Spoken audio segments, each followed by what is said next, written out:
አንተ ኮቴ ለምን እንዳስደነገጥከኝ እኮ። እኔም ተሳክቶልኝ መጥበስ ማስከናንተ ቤት ነው። ሳሎን እኮ ሳጣሽ የት ሄዳ ነው ብዬ ዝም ብዬ ቼክ ላድርግሽ ብዬ ነው። አምሮብሻል። ደግሞ የት ልትሄጂ ነው? ምን ሜጃለኝ ብለህ ነው እያወቅ ወይ? እንደ ሴቶቹ ፍቅረኛ የለኝ ባል የለኝ። አንተ ደግሞ ስሚኝ፣ ይሄ ነገር ግን እስከ መች ነው የሚቀጥለው? ይኸውልሽ አንቺ ቆንጅዬ ነሽ፣ ሙያ አለሽ፣ ምንም የጎደለብሽ ነገር የለም። እኔ አባቴ ሲመርቀኝ ማለት ነው እንደ ኤልዳና አይነት ሚስት ይስጥ ነው የሚለኝ። የልብ አለመግባባት ይሆናላ። ብዙ ጊዜ ምን ይባላል መሰለክ፣ ሰው የሚማረው አንድም ከማግኘት ነው አንድም ከማጣት ነው። ይኸውልሽ እንደዛ ቢሆንም አንድ ውሳኔ መወሰን ጥሩ ነው። አያቴ ምን ትለኛለች መሰለሽ?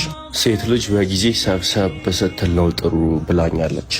ቡናሽ ናፍቃኛለች። ከዛ ድረስ ቤትሽ የመጣሁት ቡናሽን ልጠጣ ነው። ካለ ደግሞ የሆነች ነገር በቃ ሳሎን ነኝ። ነይ። እሺ መጣሁ።